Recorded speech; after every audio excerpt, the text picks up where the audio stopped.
Hello दोस्तों, मैं Sanjay Singh IIGS के यूट्यूब चैनल में आप लोगों का स्वागत है। मित्र, जैसा कि आप लोग जानते हैं कि हमने पिछले क्लास में आपको ओजोन परत के बारे में बताया था। ओजोन परत का क्षय कैसे होता है इसके बारे में भी मैंने आपको बताया, और क्षय के लिए कौन कौन से उत्तरदायी गैसें हैं उसका भी अध्ययन करवाया। साथ ही साथ हमने यह भी बताया कि ओजोन परत के क्षय को बचाने के लिए विश्व स्तर पर कौन कौन से सम्मेलन किए गए हैं। इन सभी की चर्चा पिछले क्लास में आप लोगों के साथ हमारी हुई थी। आज के क्लास में हम लोग ओजोन परत को लेकर किस प्रकार का प्रश्न बनता है, विभिन्न एग्जामों में किस प्रकार के प्रश्न पूछे जाते हैं, तो उसका अध्ययन आज हम लोग करेंगे। तो आइए सबसे पहले हम लोग प्रश्न को देखें। पहला प्रश्न क्या कहता है कि वायुमंडल में उपस्थित ओजोन के द्वारा निम्नलिखित विकिरण अवशोषित होती है। ओजोन के द्वारा कौन सी विकिरण अवशोषित होती है? तो इसका आंसर क्या होगा? तो इसका आंसर होगा, इसका आंसर आप लोग लगा सकते हैं प्रवेगिनी किरणें। ओजोन परत क्या करती है? प्रवेगिनी किरणों को अवशोषित कर देती है ना, और यह प्रवेगिनी किरणों को पृथ्वी तक पहुंचने नहीं देती है। चलिए,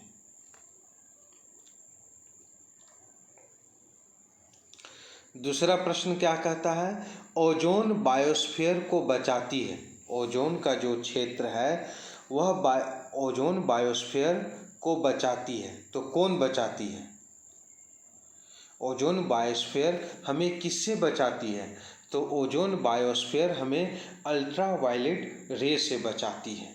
तो इसका आंसर अल्ट्रावायलेट रे को लगाएंगे हम लोग।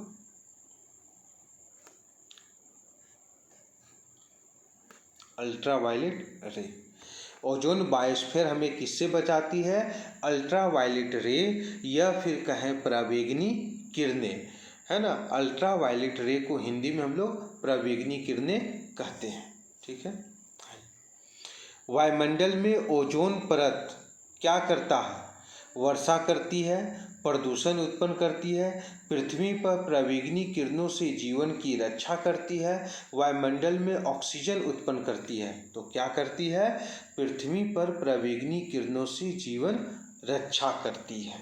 तो इसी को टिक हम लोग लगा देंगे, सी नंबर आंसर होगा। ओजोन परत मानव के लिए उपयोगी है क्योंकि, बताइए, यह वायुमंडल को ऑक्सीजन प्रदान करता है, यह सूर्य की अल्ट्रावायलेट किरणों को पृथ्वी पर नहीं आने देती है, वह पृथ्वी के तापमान को संतुलित रखती है। इनमें से कोई नहीं। तो आंसर क्या होगा कि ओजोन परत मानव के लिए उपयोगी है क्योंकि यह सूर्य से जो अल्ट्रावायलेट किरणें आती है उसको पृथ्वी तक पहुँचने नहीं देती है। तो 5 का आंसर क्या हो जाएगा? 5 का आंसर बी होगा।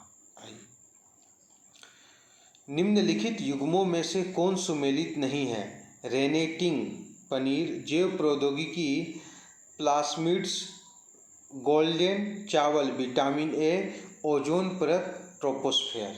कौन सही नहीं है वो आपको बताना है। तो आप हमारा ओजोन परत से संबंधित क्लास किए होंगे, तो उसमें मैंने आपको बताया था कि जो ओजोन परत जो पाया जाता है वो क्षौम मंडल में सबसे ज़्यादा नहीं पाया जाता है। सबसे ज़्यादा कहाँ पाया जाता है? तो सबसे ज़्यादा समताप मंडल में पाया जाता है, स्ट्रेटोस्फेयर में पाया जाता है। याद रखिएगा, 15 से 30 किलोमीटर या कभी कभी कहीं कहीं 20 से 30 किलोमीटर भी लिखता है। तो आंसर 6 का क्या हो जाएगा? डी हो जाएगा। यहाँ पर दिया है ट्रोपोस्फेयर, ट्रोपोस्फेयर नहीं होगा, स्ट्रेटोस्फेयर होगा। स्ट्रेटोस्फेयर होगा। याद रखेंगे, समताप मंडल होगा। ओजोन परत मुख्यतः कहाँ अवस्थित रहती है? अभी मैंने बताया था कि ओजोन परत कहाँ अवस्थित रहती है, तो स्ट्रेटोस्फेयर में ओजोन परत अवस्थित रहती है। ओजोन परत अवस्थित है, वही प्रश्न है फिर। तो ओजोन परत को हम लोग किस में लगा देंगे? समतापमंडल। समतापमंडल कहने का मतलब ये हुआ कि वायुमंडल की ये दूसरी परत है। अगर नीचे से ऊपर की ओर आते हैं तो समतापमंडल का दूसरा स्थान होता है। इस चीज़ को ध्यान में रखना है। ऐसे ऊपर से अगर नीचे की ओर आएंगे तो समतापमंडल का चौथा स्थान होगा। तो ओजोन परत समतापमंडल में देखने को मिलता है। क्षौम मंडल में भी देखने को मिलता है, लेकिन वहाँ पर उसकी प्रतिशत की मात्रा जो होती है वो कम होती है। निम्नलिखित में से किसमें ओजोन की सांद्रता सर्वाधिक होती है? ओजोन गैस है, इस गैस की सांद्रता कहाँ सर्वाधिक होगी? तो समतापमंडल में ओजोन गैस की सांद्रता सर्वाधिक होगी। और समतापमंडल को अंग्रेजी में किस नाम से जानते हैं? तो स्ट्रेटोस्फेयर के नाम से हम लोग जानते हैं। ओजोन परत पृथ्वी के करीब कितने किलोमीटर की ऊंचाई में पाई जाती है? तो मैंने बताया था कि 20 से 30 किलोमीटर के बीच ओजोन परत की प्रधानता हमें देखने को मिलती है। तो यहाँ पर क्या आंसर लगा देंगे? 20 किलोमीटर। ओजोन परत हमें 20 से 30 किलोमीटर के क्षेत्र में देखने को मिलता है। नेक्स्ट आते हैं, ओजोन परत मुख्यतः कहाँ पाई जाती है? क्षौम मंडल में, मध्य मंडल में, समताप मंडल में, वायुमंडल में। तो आंसर क्या लगाएंगे हम लोग? समताप मंडल को लगाएंगे। ठीक है, आइए। वायुमंडल की सबसे निचली परत कौन सी है? तो वायुमंडल की सबसे निचली परत जो है वो कौन सी होगी? तो क्षौम मंडल जो है वायुमंडल की सबसे निचली परत है। समतापमंडल में ओजोन के स्तर को प्राकृतिक रूप से विनियमित किया जाता है। तो ओजोन के स्तर को प्राकृतिक रूप से विनियमित किया जाता है। बताइए किसके द्वारा विनियमित किया जाता है? तो नाइट्रोजन डाइऑक्साइड के द्वारा विनियमित किया जाता है।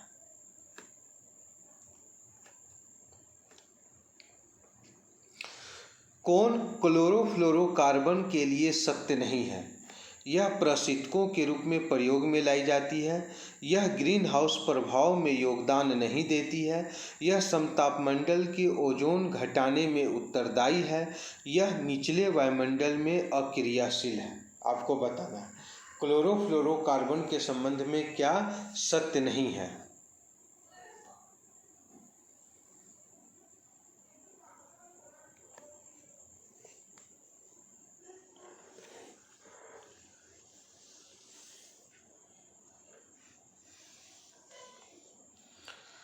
इनमें से कौन क्लोरोफ्लोरोकार्बन के लिए सत्य नहीं है वो आपको बताना है।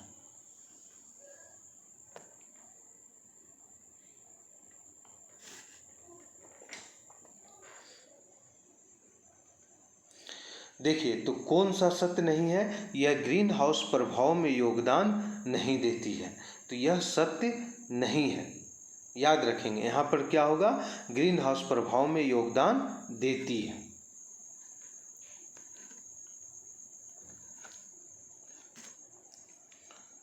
एक तरफ ग्रीन हाउस गैस दिया हुआ है और दूसरी तरफ आपको स्रोत दिया हुआ है, तो मिलाना है कि कौन एक दूसरे से सही मिला हुआ, कौन सुमेलित नहीं है। क्लोरोफ्लोरोकार्बन ऑटोमोबाइल से उत्सर्जित होता है? तो नहीं, क्लोरोफ्लोरोकार्बन जो होता है वो ऑटोमोबाइल से उत्सर्जित नहीं होती है। जो प्रशीतक होती है जैसे फ्रिज हो गया, कूलर हो गया, तो ये सब से क्लोरोफ्लोरोकार्बन उत्सर्जित होती है। एसी जो हो गया, फ्रिज और एसी।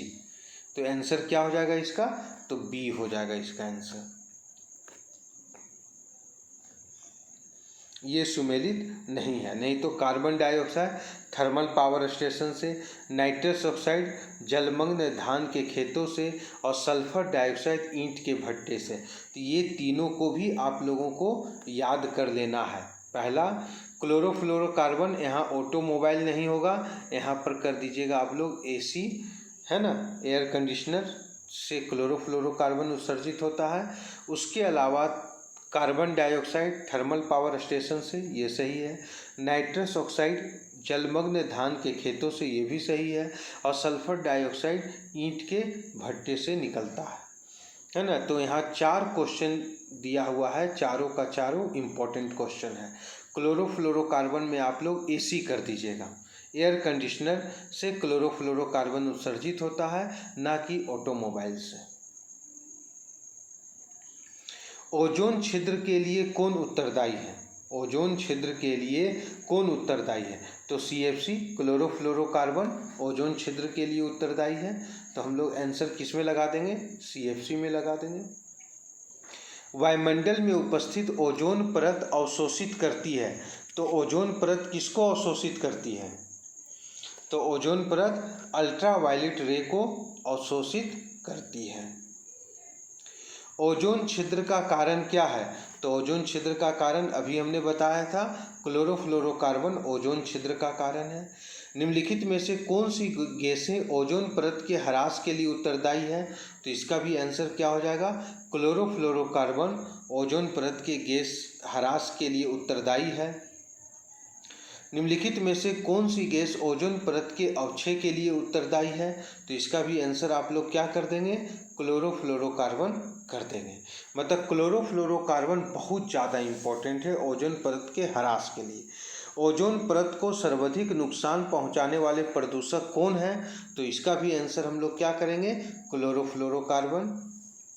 वायुमंडल में निम्न में से किस एक की उपस्थिति से ओजोन स्फीयर में ओजोन परत का क्षरण होता है? किस एक की उपस्थिति से ओजोन स्फीयर में ओजोन परत का क्षरण होता है? तो ओजोन स्फीयर कहाँ पाया जाता है? तो बोलिएगा ओजोन स्फीयर जो पाया जाता है वो आपका समतापमंडल में पाया जाता है, ओजोन स्फीयर। और इसका आंसर होगा क्लोरोफ्लोरोकार्बन। ऊपरी वायुमंडल की ओजोन परत का क्षरण निम्नलिखित में से किससे हो रहा है? तो क्लोरोफ्लोरोकार्बन से ओजोन परत का क्षरण हो रहा है। निम्नलिखित में से कौन सा एक ओजोन परत की क्षीणता के लिए उत्तरदायी नहीं है? ओजोन परत की क्षीणता के लिए कौन उत्तरदायी नहीं है, ये आपको बताना है। ओजोन परत की क्षीणता के लिए कौन उत्तरदायी नहीं है? तो मैथिल क्लोरोफॉर्म ये उत्तरदायी नहीं है, नहीं तो सभी उत्तरदायी हैं। ग्रीन हाउस गैसों में से ऐसी कौन सी है जिसके द्वारा ट्रोपोस्फियर में ओजोन प्रदूषण नहीं होता है? ग्रीन हाउस गैसों में से ऐसी कौन सी गैस हैं जिनके द्वारा ट्रोपोस्फियर में ओजोन प्रदूषण नहीं होता है? स्ट्रेटोस्फियर में नहीं, ट्रोपोस्फियर में बता रहा है।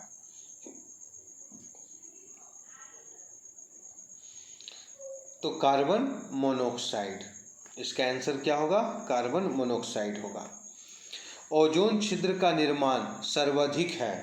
तो ओजोन छिद्र का निर्माण सर्वाधिक कहाँ है? तो अंटार्कटिका के ऊपर में ओजोन छिद्र का निर्माण सर्वाधिक है। ब्रिटेन के वैज्ञानिक अभियानों के द्वारा अंटार्कटिका के ऊपर जो छिद्र हो गया था उसको पता लगाया गया था। क्लोरोफ्लोरोकार्बन जो ओजोन ह्रासक पदार्थों के रूप में चर्चित है, उनका प्रयोग किस में होता है? क्लोरोफ्लोरोकार्बन का प्रयोग किस में होता है?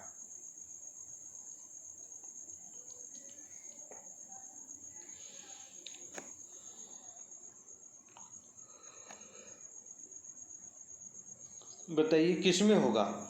तो क्लोरोफ्लोरोकार्बन का जो प्रयोग होता है वो सुघट फॉर्म के निर्माण में होता है।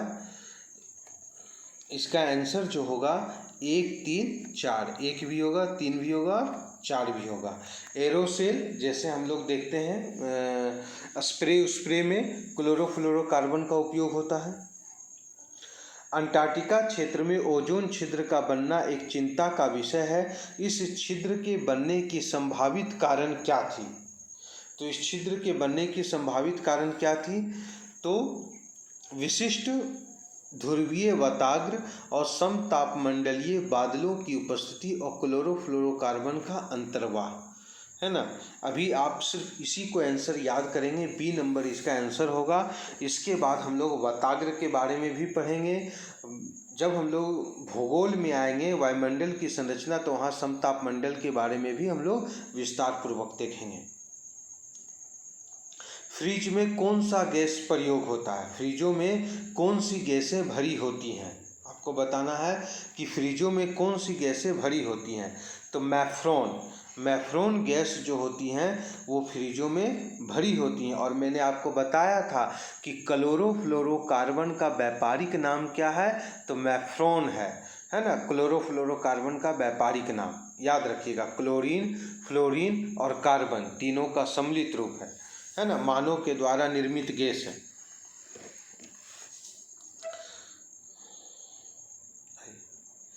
निम्नलिखित पदार्थों में से कौन ओजोन की रिक्तता के लिए सही है, तो बताइए।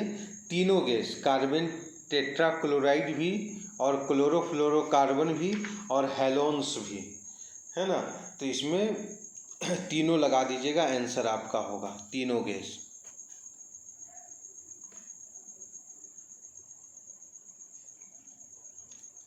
बताइए, तिब्बत पठार के ऊपर में ओजोन छिद्र का पता किसने लगाया था।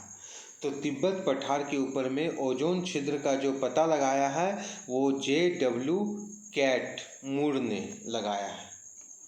मॉन्ट्रियल प्रोटोकॉल का संबंध किससे है, तो ओजोन परत के क्षरण को बचाने के लिए मॉन्ट्रियल प्रोटोकॉल का आयोजन किया गया था।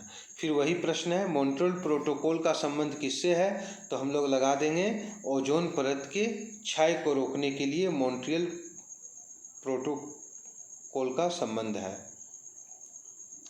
ठीक है, मॉन्ट्रियल प्रोटोकॉल इनमें से किससे संबंधित है, तो यहाँ पर लगा देंगे क्लोरोफ्लोरोकार्बन से संबंधित है। निम्नलिखित में से कौन सुमेलित नहीं है। प्रथम विश्व जलवायु सम्मेलन 1979 को हुआ था। प्रथम पृथ्वी शिखर सम्मेलन एजेंडा 21, ठीक है। पृथ्वी शिखर सम्मेलन +5 1997। कार्बन व्यापार मॉन्ट्रियल प्रोटोकॉल, तो कार्बन व्यापार का संबंध मॉन्ट्रियल प्रोटोकॉल से नहीं है। क्लोरोफ्लोरोकार्बन का संबंध मॉन्ट्रियल प्रोटोकॉल से है। ओजोन परत संरक्षण दिवस कब मनाया जाता है, तो 16 सितंबर को ओजोन परत संरक्षण दिवस मनाया जाता है। ओजोन परत संरक्षण के लिए अंतर्राष्ट्रीय दिवस कब मनाया गया था, तो 16 सितंबर को ही अंतर्राष्ट्रीय दिवस भी मनाया जाता है ओजोन परत के विश्व ओजोन दिवस। तो आंसर क्या लगा देंगे, 16 सितंबर लगा देंगे, विश्व ओजोन दिवस। अंतर्राष्ट्रीय ओजोन दिवस मनाया जाता है, तो अंतर्राष्ट्रीय ओजोन दिवस कब मनाया जाता है, तो 16 सितंबर को अंतर्राष्ट्रीय ओजोन दिवस में। आप इतना याद रखेंगे कि ओजोन दिवस कब मनाया जाता है, तो 16 सितंबर को मनाया जाता है, क्योंकि इसी समय मॉन्ट्रियल प्रोटोकॉल हुआ था और इस प्रोटोकॉल में क्लोरोफ्लोरोकार्बन के उत्सर्जन को कम करने की बात की गई थी। निम्न में से कौन सा एक युग्म सुमेलित नहीं है, तो आपको बताना है कि कौन सा एक युग्म जो सुमेलित नहीं। आम्ल वर्षा, तो आम्ल वर्षा जो है वो नाइट्रिक एसिड के कारण होता है, ऐसा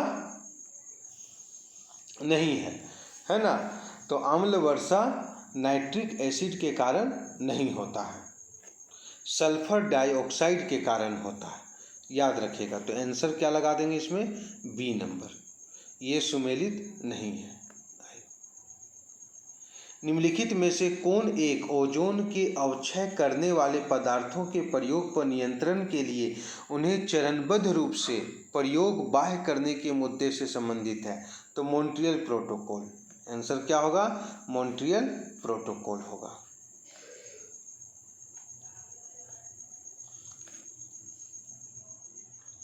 सूर्य से आने वाले हानिकारक पराबैंगनी विकिरण हो सकता है, तो सूर्य से जो पराबैंगनी विकिरणें आती हैं तो इससे क्या हो सकता है, तो इससे त्वचा कैंसर हो सकता है। अल्ट्रावायलेट रे ओजोन परत जो उसको रोकती है, अगर ओजोन परत रोकने में असमर्थ हो जाए तो पृथ्वी पर जो मानव रहते हैं या जीव जंतु रहते हैं उनको त्वचा कैंसर होने की संभावनाएं प्रबल हो जाती हैं। इस चीज़ को ध्यान में रखना है आप लोगों को, ठीक है। आइए नेक्स्ट प्रश्न देखिए, ओजोन जैविक जीवन के लिए परम आवश्यक है। ओजोन परत पृथ्वी को उच्च ऊर्जा विकिरण से संरक्षित करती है, तो इसका आंसर होगा ए नंबर। दोनों सही है और आर ए की व्याख्या करता है, दोनों सही है, ए इसका आंसर होगा। वैज्ञानिकों की निम्न टीमों में से किसने सर्वप्रथम अंटार्कटिका के ऊपर ओजोन छिद्र का पता लगाया था? तो ब्रिटिश वैज्ञानिकों ने सर्वप्रथम ओजोन छिद्र का पता लगाया था। मैंने आपको पहले भी बताया था किसने लगाया, तो ब्रिटिश वैज्ञानिकों ने लगाया था। ठीक है, तो आपको मैंने क्या बताया कि ओजोन से संबंधित प्रश्न कैसे पूछे जाते हैं ओजोन परत को संरक्षण को लेकर। ठीक है, ओजोन परत होता क्या है, ओजोन परत वायुमंडल के किस क्षेत्र में पाया जाता है, ओजोन परत के क्षय के लिए कौन कौन से क्षय को बचाने के लिए कौन कौन से सम्मेलन अभी तक हुए हैं, इन सभी की जानकारी मैंने आपको 2 वीडियो में करके दिया है। आप उस वीडियो को देखेंगे और आज की क्लास में मैंने ओजोन परत से संबंधित क्वेश्चन आप लोग को दिया है। मित्र, ये क्वेश्चन आपको अच्छा लगे है ना, इसे आप लोग ज़रूर याद करेंगे और हमारे चैनल को ज़रूर आप लोग सब्सक्राइब करेंगे और इसे अपने मित्रों के साथ शेयर भी करेंगे। पूरा का पूरा ओजोन मंडल से संबंधित क्वेश्चन मैंने आज आपको दिया है। ठीक है, तो कल फिर हम इसी समय आप लोगों के सामने उपस्थित होंगे और एक नए टॉपिक को लेकर। तो आज के लिए बस इतना ही रहने दीजिए।